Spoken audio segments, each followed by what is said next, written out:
This is the Aftermarket Radio Network.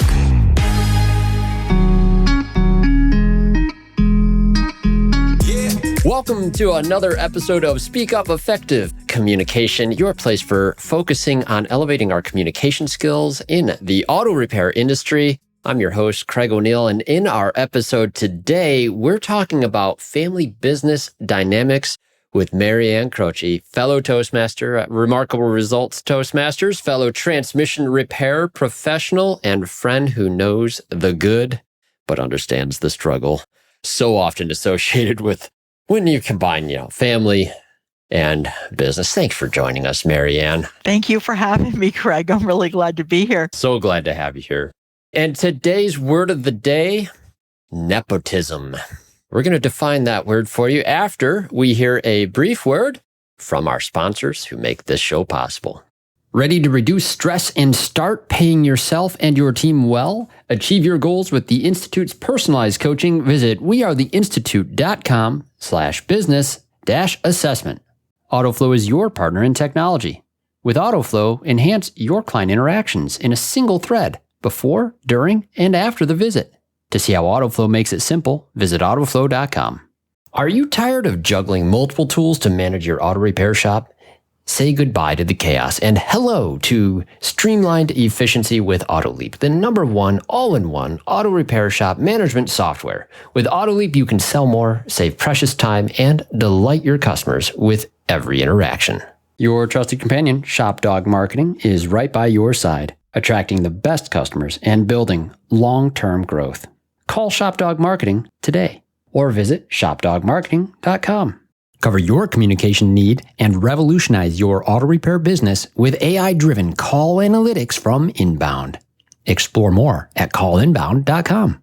Okay, we're back. We have Maryann Croce with us today, our word of the day, which we agreed on at the beginning of this conversation. I talked about... Yes, we did. Let's have the guest pick the word of the day is kind of the new thing I want to make sure we do. And I offered the one I had, and we agreed this was the word for this conversation. So nepotism, as I understand it and as it's defined, it's a noun. It's the practice among those with power and influence of favoring relatives, friends, or associates, especially by giving them jobs. Applies in our industry, doesn't it? A lot of family businesses out there. A lot of family businesses. Absolutely. It's so common that you see families working together. Yeah. Oh, and Maryann, just to preface this, I feel like you're the right person to have this conversation with. I've been looking for a way to have this conversation. I have some very strong feelings about the family business, some very great experiences, and some not so very great experiences. And it's a difficult topic to broach. Many of my relatives who I had both great and not so great experiences still alive and much loved. We get along great, especially now that we don't work together on a daily basis. But it's a tough conversation sometimes to have because of that love and respect that we have for those closest to us. Is that something you see a lot of? Yes, absolutely. One of the things that I see that's most common, especially in this industry because I'm in it, but I see this outside the industry as well. When an owner is thinking of taking on a family member, there is so much pride. There is so much excitement because a lot of times a family member knows the history of the business. But what they don't realize is when they do that, is that how they treat that family member is really going to make an impact on not only that family member's relationship, but also if you have non-family members in the business, that could affect them as well.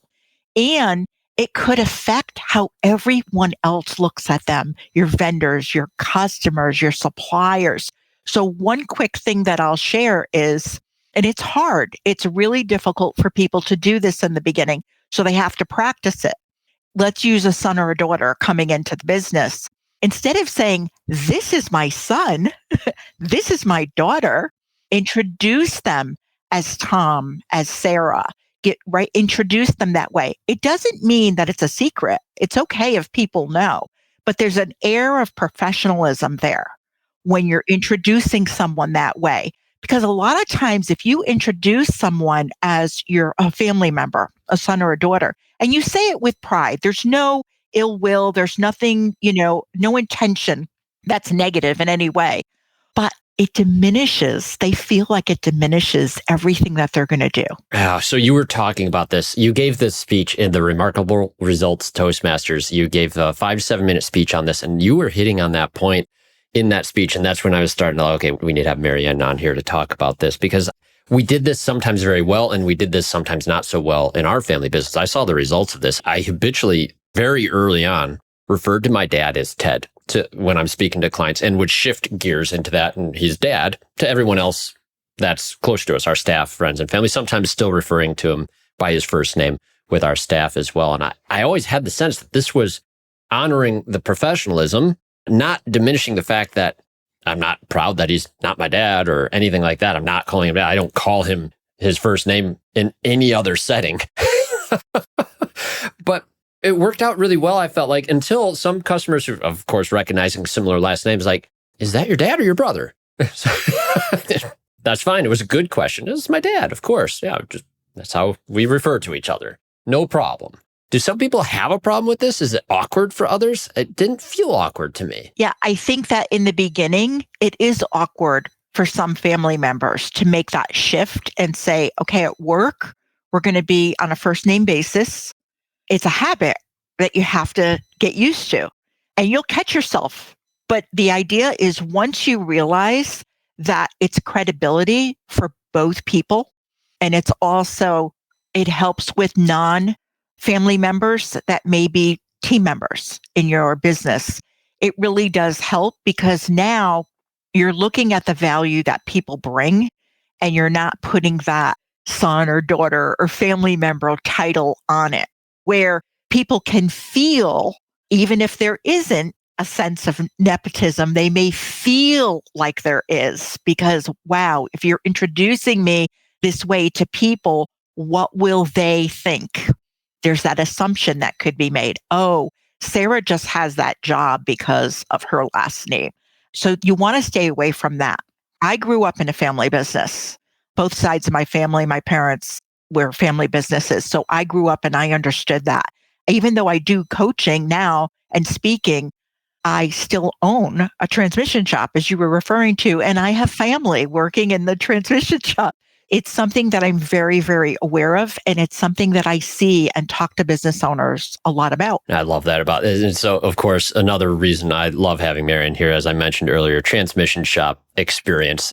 With it, it's a subset in this industry. Within itself, it has different and unique challenges that a lot of auto repair shops will face as well, but there's other pressures and there's other areas of complexity that I think are very unique to the transmission field, or any other shop that has a very specific specialty. So I was curious though, Maryann, of the family that's working in your shop, how many family members do you have currently working in the business? Right now, we have a total of 5 family members out of 9 people. Wow. That's really great, I think, right? Yes, it is. Because you've taken the steps, and I feel like you've made a study of some of the things that need to be discussed, because you get to do coaching out there. You get to see all kinds of other examples, good, bad, and improving or worsening even in some cases. I was thinking, as you're talking about even this simple thing, which is a great tip and a great takeaway already for people, is using that first name strategy. But that's a conversation within family that should be had. Like, here's what we're going to do and here's why. Is that conversation taking place out there? Oh, yeah. It's definitely taking place on a regular basis in my shop, and also when I talk with clients, when I talk with other shop owners, when I'm at a conference, definitely having those conversations. What I find happens is the 3 questions that I tell shop owners, any type of business owners, to really consider when they're thinking of bringing a family member on. It's important to ask these questions of yourself before you do this. And the first one is, does this family member have the personality and the skills for the job? Yeah, a logical first question. It's something that you sit there and you say to yourself, like an example, if they're going to be working in a front-facing, customer-facing role, such as a service advisor in our industry or customer service, they need to be personable, professional. They have to be great with people, good communicator. The real question is, would another company hire them for that same role? So this would be question number 2. Okay. Yeah. That's actually the first one. This is all part of number 1? Right. That's the real question that we're really getting down to the nitty gritty here, right? Oh, yeah, because that solves it. Yeah, because does this member have the skills and the personality? And the way that you can ask that question, it makes more sense. This is very good. Is would another company hire that person for the role? That's really, really good. Because there we're avoiding that nepotism. Yeah, that charge of nepotism anyway, that's undoubtedly going to come. Exactly. So if the answer is no, another company wouldn't hire them, then what we want to do is we don't want to let these family ties cloud our judgment. So that's what brings us a little bit of clarity around that. Yeah, a little different for my case because we were raised around the shop all the time, started sweeping the floors, and that we had those skills locked in thanks to being taught a lot of floor sweeping time. And would another hire? I don't know, but then it evolved. If the answer is, you know what, another company would hire them. So question number 1 is great. That's a yes then in your case, because you grew up in it and you had the skill set. The next question would be, have an owner ask themselves, are you aware that this may not be their dream? Meaning they may be there for a while, but just because it's your business doesn't mean it's their passion. It's not necessarily their dream. So you don't want to force them or make them feel obligated in some way. Ah, there it is. That's a good word. To bring on an obligation is real, even if it's not intended to be given. I felt it when I left the family business back in 2017. The thing that I had to defeat was that sense of obligation. That was very, very difficult. I felt like I'm letting dad down or the family down by moving on into other areas. And that's a terrible thing to have to be confronted with. It's not done intentionally. I know that a lot of times what I see is a lot of pride when a family member is coming in. So they don't even realize. That's why I put these 3 questions together. Because the thing here is if they're just there out of guilt or pressure, it's not going to end well. It's not going to end well for them or for the business itself. Guilt, pressure, or convenience or fallback. Exactly. All of those things come up. Yes. And I see that. It's very, very common. Yeah. There's a security element. The family business is there. It's always been there. It was there through my childhood. It was there through my entry into adulthood as I was getting married. And it was a logical choice to go and apply the skills that I had acquired through the youth and go straight into that. And I'm glad I did in my case. But for some people, it may not be there. And it wasn't my dream. It wasn't. Yeah. I wanted to be a mission pilot or a history teacher. One of those 2 things. There you go. And everyone has to find their own way, to your point, and be happy with that path. And the third question is, are you willing to listen to their ideas? And that kind of seems obvious, but it's hard sometimes because, again, going back to that pride thing, I'm bringing them up the ranks in the family business. One of the biggest mistakes that I see shop owners make when they're working with family is when they get stuck in that I've always done it this way mindset. I'm going to teach you the ropes. I'm going to show you the way, that type of thing. And I learned this very recently. I have a little bit of another take on this as well, because when you're dealing with a family member, a parent, and they're teaching their children, taking them on into the business, it's hard for a lot of parents to have their children tell them a different way, or this is outdated, or we need to modernize or do things differently. And I've experienced this, talked to family members about this, even with an elderly parent. When they get older, people will tell you in the healthcare space, will say, if you have to make changes with your parent because now you're their caretaker, it's very difficult for your parent to listen to you because in their mind, you're still their child. Even though you're successful in your job, your career, the business, whatever it is, they have a hard time. And they'll say, refer them to someone that they respect, maybe a doctor, a pastor, something like that. Who do they respect and admire? and have the message come through them. As simple as maybe they can no longer drive the car. It's very hard for people to hear from their children because in their mind, wait a minute, I'm the parent, I raised you. And this can carry over, they don't have to be elderly, but that's where it comes from. When that idea, that's why they don't mean it, but it can come across that way. So they have to put yourself in check. You have to be open-minded to listen to their ideas. That's really important. Just as you would listen to a coach, a mentor, someone else in the industry, another team member that you say, wow, this person's really coming up with good ideas that are great for the business. You want to treat that family member the same way and keep an open mind. Imagine taking on each day with a team that cares about doing more. They're motivated, skilled, humble, and hungry. They're invested in your shop's success because that success helps them do more than just sell jobs and fix cars. At the Institute, we believe a thriving business is built on its people. Our comprehensive coaching and peer groups help you become a leader who is capable of inspiring your employees to reach new heights, capable to deliver exceptional customer service, and capable to grow your business into a respected pillar of your community. Start your legacy at wearetheinstitute.com/business-assessment. Hey friends, as you know, I'm a proud member of the AutoFlow team, and let me tell you, we've changed how business is done for auto shops everywhere. We support your client experience before, during, and after the work is done.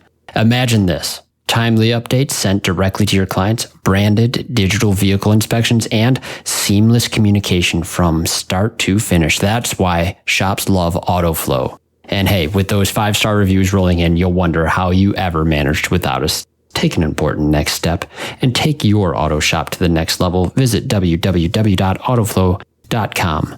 Get on board with an AutoFlow trial. Are you ready to meet your perfect auto repair shop management software partner? Well, say farewell to the days of transactional relationships and hello to a true partnership that elevates your business. The number one all-in-one solution is AutoLeap.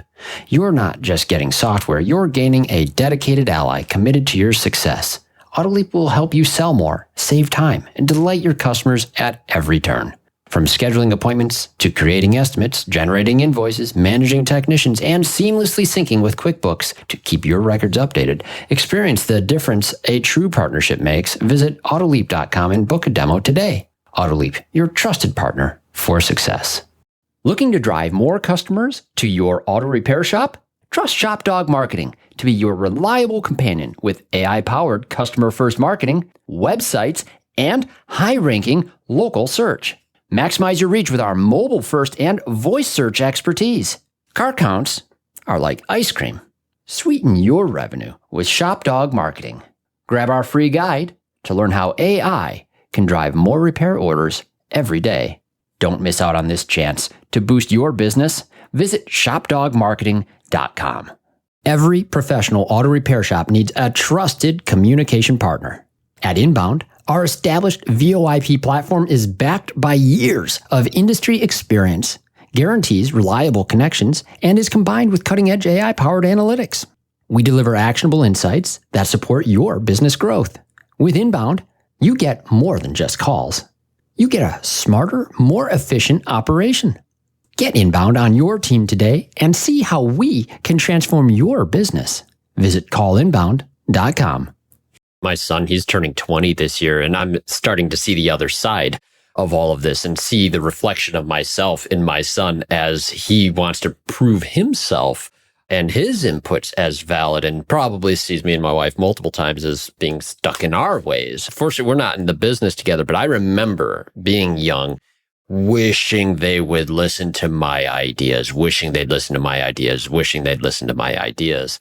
Not as carefully was I considering their thoughts and feelings about why they are doing things the way they've always done things, and how that business, especially for my grandfather, because me and my brother, we were third generation.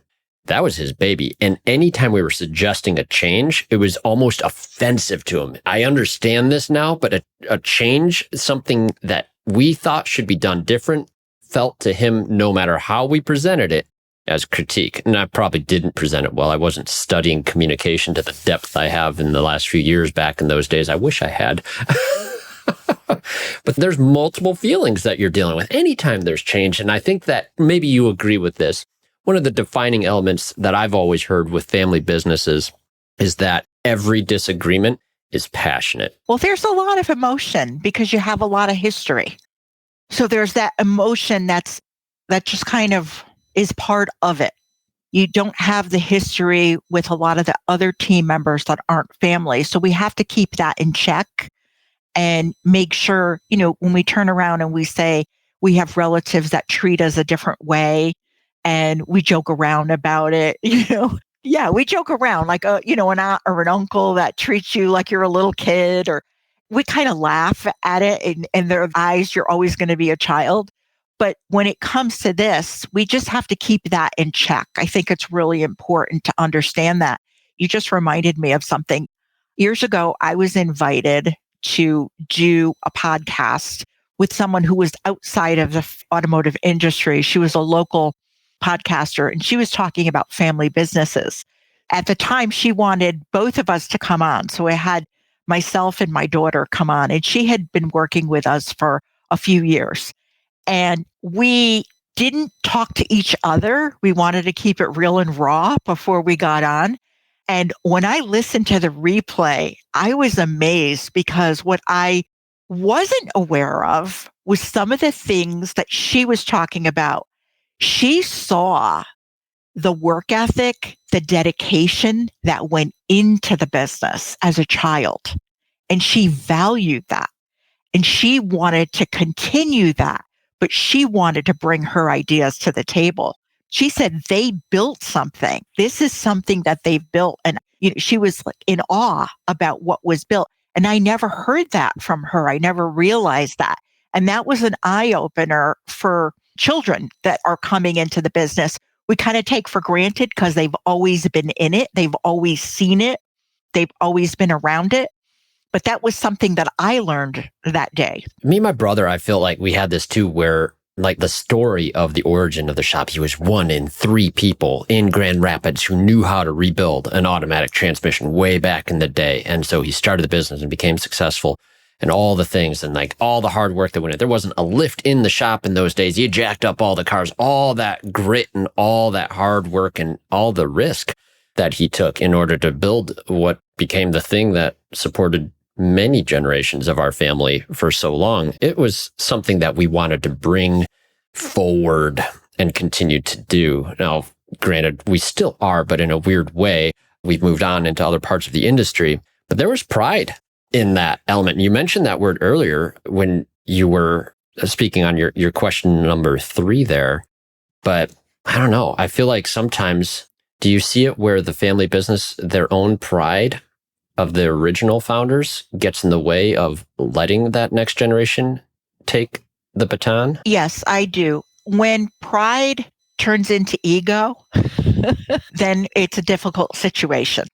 And that's where when I talk to shop owners, and I ask people about, so what do you think about family working together? Some people will say yes. Some people will say, hell no. Hell no. There's no way.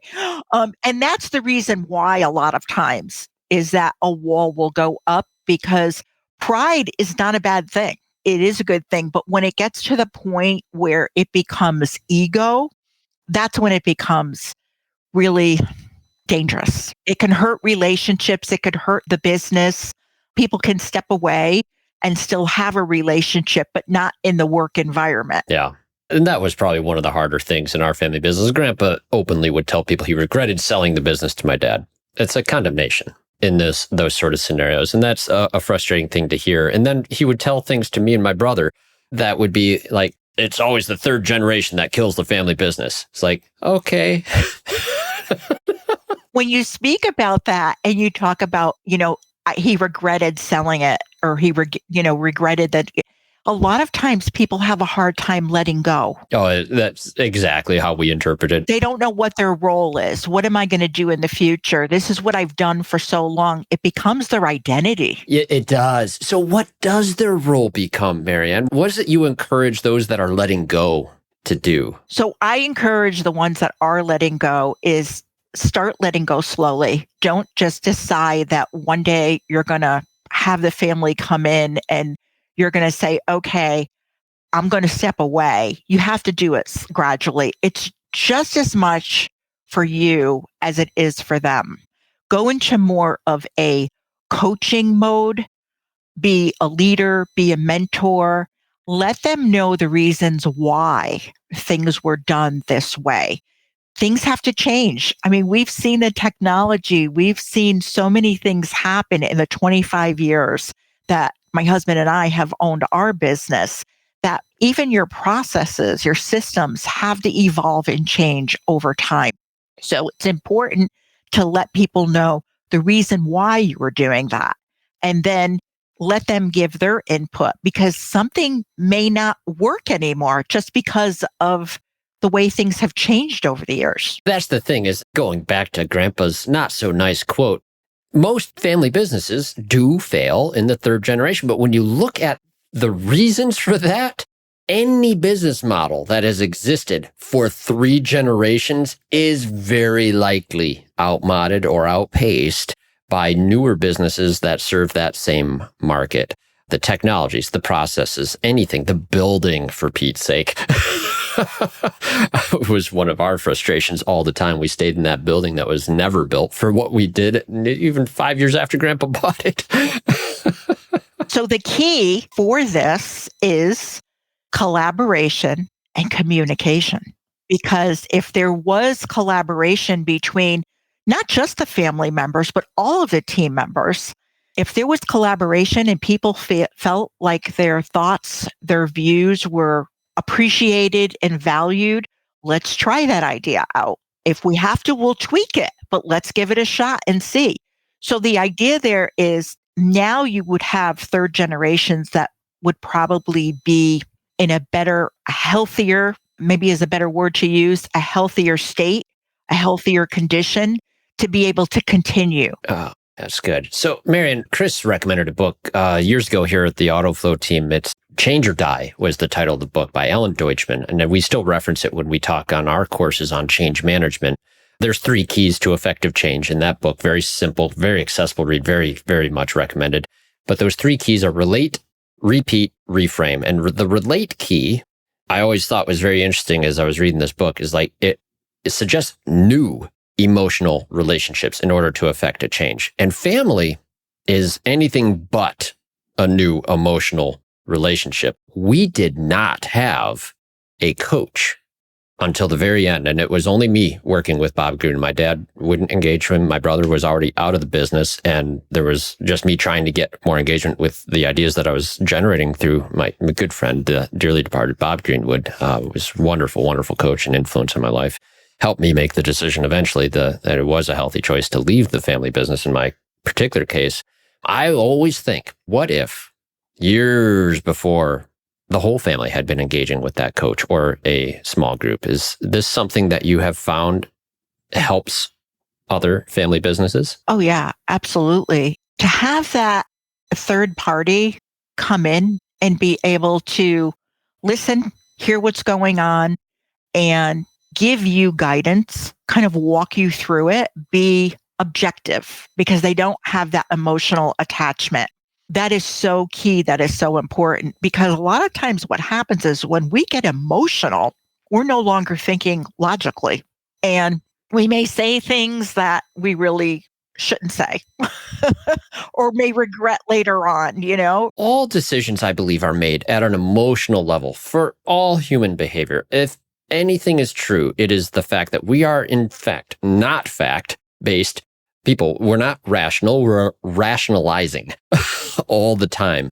And so these new relationships, I think that for me, when I look back, if I had wanted to stay in that course, what would have had to happen is 5 years earlier, the whole family agree, we're going to bring this person in and they're going to help us out. And it would have been a dynamic difference. Another thing that I think a third party can help with is just looking at what are the roles in your shop?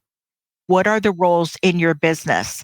And what are those clearly defined? Do they have job descriptions? This is what this person's going to do. Really clear. Because now we know how to rate ourselves, assess ourselves. Are we doing a good job? And this is both for family members and non-family team members.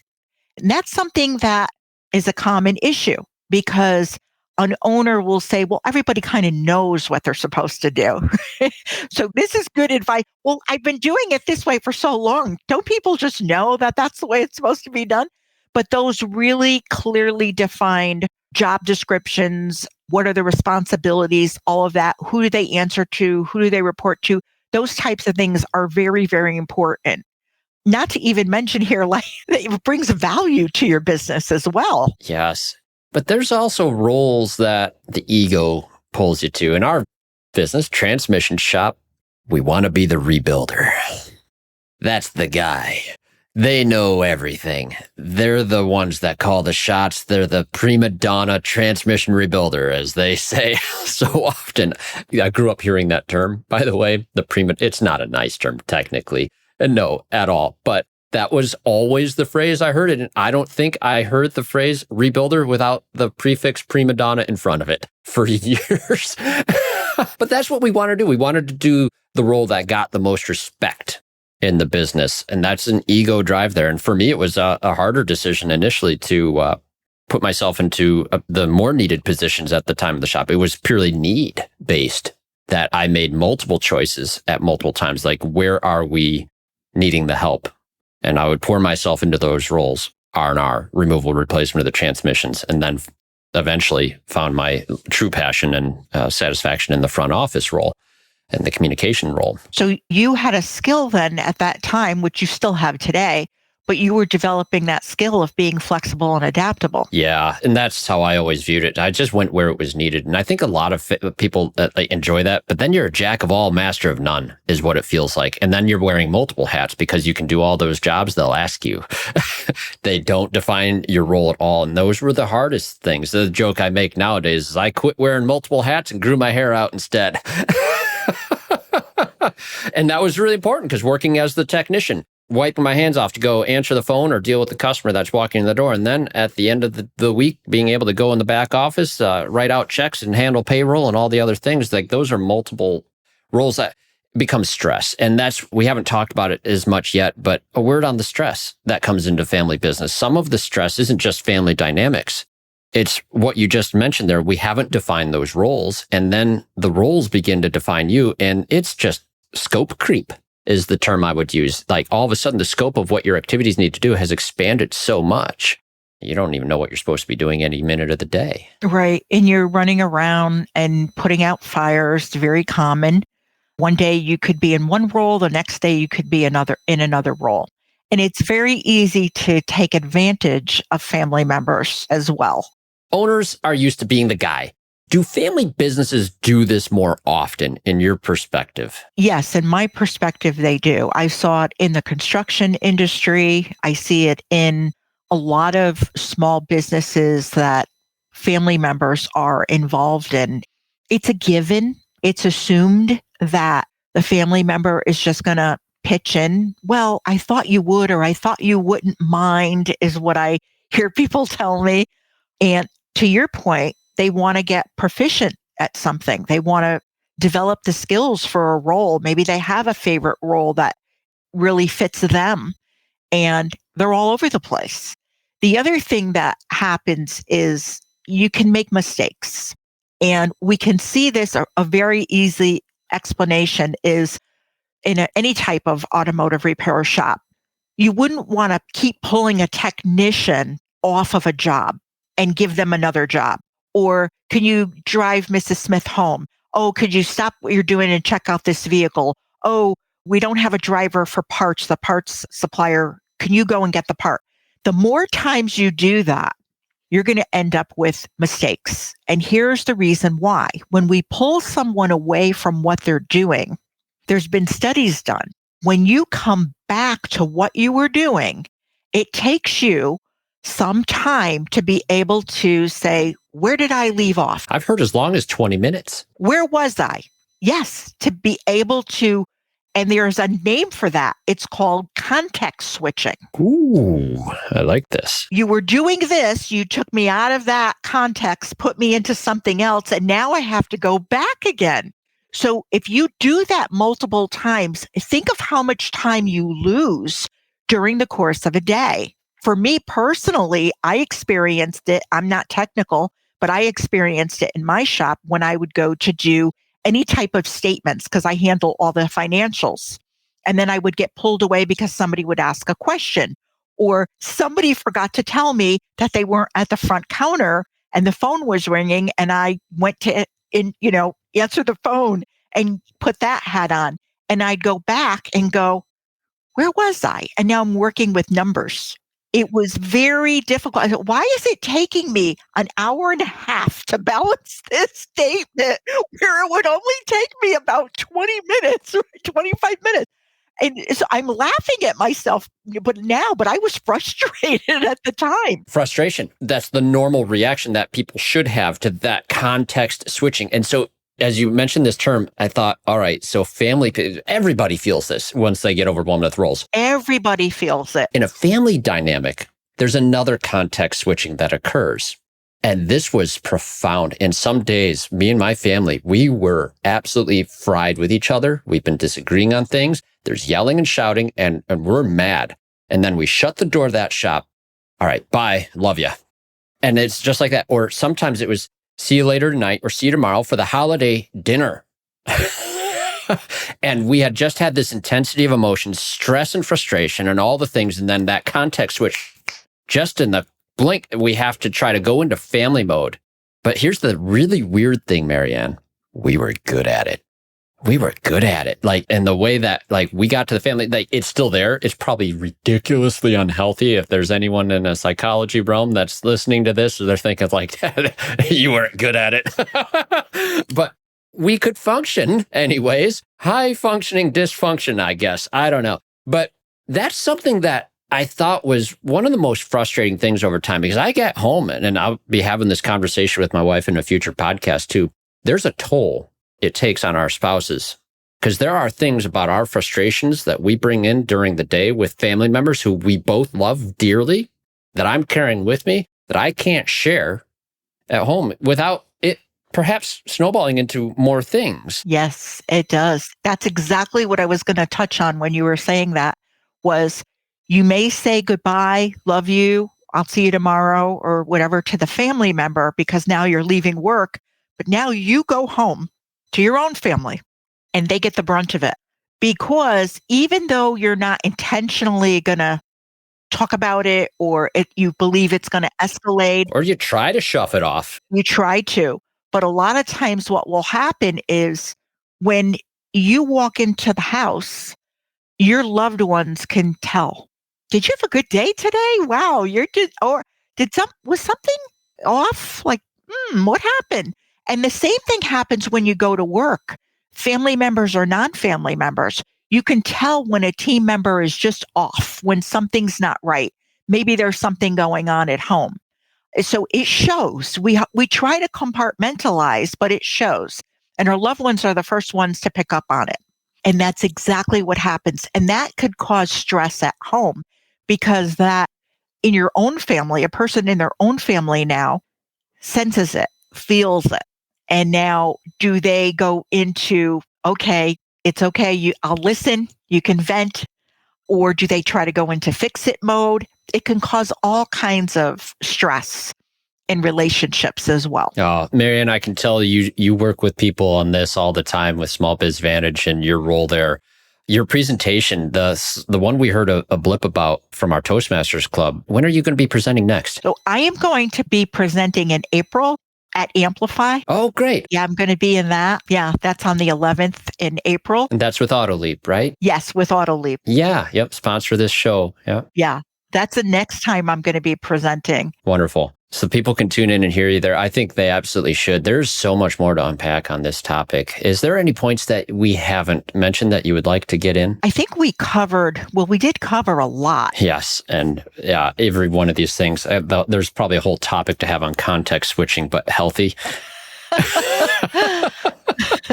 The only thing that I could add that I would say is important is we touched on it a little bit, but conflict resolution. Oh, Maryann, we need to do this. Yeah. Conflict resolution is tough. Like saying sorry, for one, very hard. Just siblings, especially in a sibling relationship in a family business, never mind the up and down with grandpa and dad, right? Siblings, they squabble. We squabble as adults sometimes. It's funny now that we don't work with each other every day. And then you have family members who are not in the business. And how do they react to the family members that are in the business? There's all of that as well. So there's a lot to it. And I've heard so many in this industry, right? Auto shop owners, clients, I've heard so many stories over the years of all the different, dynamics that go on. Yeah. There's plenty of dynamics, that's for sure. Oh boy. So when you think about it, and I ask people, what do you think about, working with family? There are people that will say, yes, it works. And they chuckle. They'll say it's not perfect. I don't sit here, as we're chatting through all of this and say that every day is perfect. We go through family dynamics too. I mean, we're all human. There's no such thing as perfection, but I think it's a work in progress. And the main thing is to focus on, does everyone in the business feel supported, valued? Do they feel heard? Do they know that they're appreciated? Because everyone has something to bring to the table. And if you're open-minded enough to that, I think that it would help owners a lot. It would help them immensely when it comes to stepping back. I think you're spot on, Maryann. And the thing with family is that we take liberties in communication so much, and that's not right. It's not fair. It's not good to do this, but I've seen it before. We treat people better when they're not family members. With the joke we always have, we see a sign for a family business in town, a restaurant or something. It's like, we treat our customers like family. And I think, oh, that sounds terrible. Joking, of course. But that's the thing is like we get comfortable and we sometimes don't put the effort into our communication the same way we should. And we absolutely should be doing that because these are the relationships that ought to matter more than anything else. They have your back when you need it. The supported, valued, and heard. Yeah, absolutely. And you don't want to take advantage of the situation either where you start bending the rules, knowing that you're family, right? Because that's where that nepotism comes in. Would somebody be let go for the same exact thing, but you're still here and you have a job? There's that side of it too. So, oh, yeah, so much of that. And yet there's so much pressure that we put on other family members that we would never put on another employee that could turn them into an employee we don't want. Exactly. Yeah, it can go all around. I'll wrap up with this. Is there a situation you've ever seen, Maryann, where you've had to coach individuals to leave a family business situation? They were in a situation where they left a family business, but they did change their role. Similar to what you were saying, you had a role in mind or something that you did and you said, this is it. This is where I feel my skills, I enjoy it. Everything's going to align. And that was a hard thing for them to have to speak to the owner who was a family member about, because they didn't want to do what they came in to the business doing. And the other thing that's common is someone who is going to stay there for a certain amount of time, but they know that this isn't their dream. So eventually they are going to leave, but they looked at it where this was an opportunity to build my skills. And I did bring a lot to the table. I feel good. I left them in a good, place, or I'm leaving them in a good place in the future. They're still there. They haven't left, but they're building up their skill sets and they want to the goal is to leave the business in a good place. Correct. And that's a mature way of looking at it too, because there's a lot of people that the family business is a great stepping stone. It's great if the family can structure a business to do that.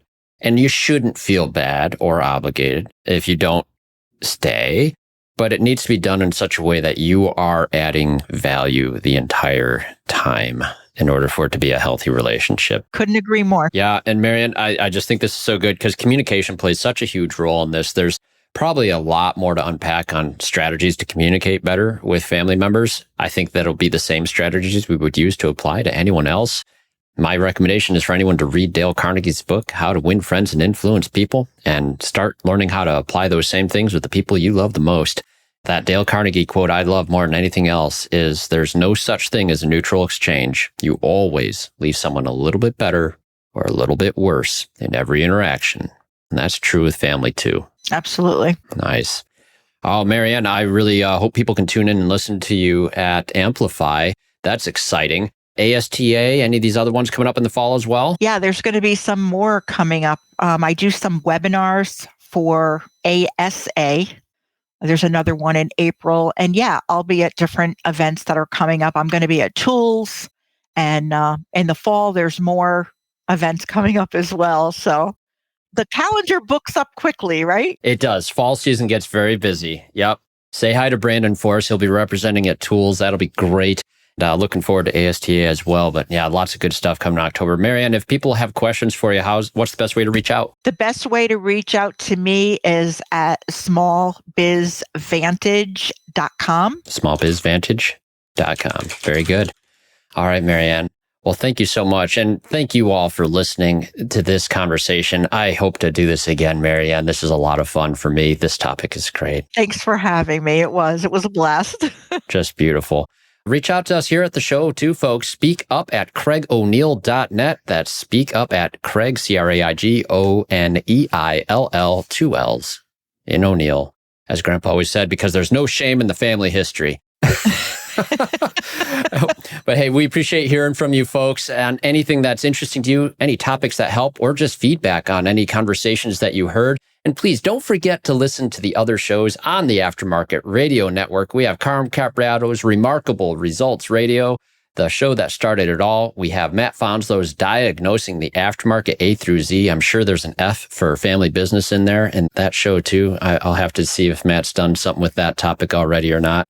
Then Business by the Numbers with Hunt Demarest. Financial side of things can be fun. Hunt makes it so. The Auto Repair Marketing Podcast with Brian and Kim Walker, industry power couple. As I love to say, they are fantastic folks. And the Weekly Blitz with Coach Chris Cotton. Once again, thanks to all of our sponsors here that make this show possible. Thank you for joining us. Now, get out there, listen up before you speak up, and live up to those expectations with family, right? Yes, absolutely. Enjoy them. Thanks, everyone. You've been listening to Speak Up, Effective Communication with Craig O'Neill on the Aftermarket Radio Network. Follow Craig on your favorite podcast listening app and on his YouTube channel. Let him know what you'd like him to speak up about. Craig is all for advancing the automotive service aftermarket.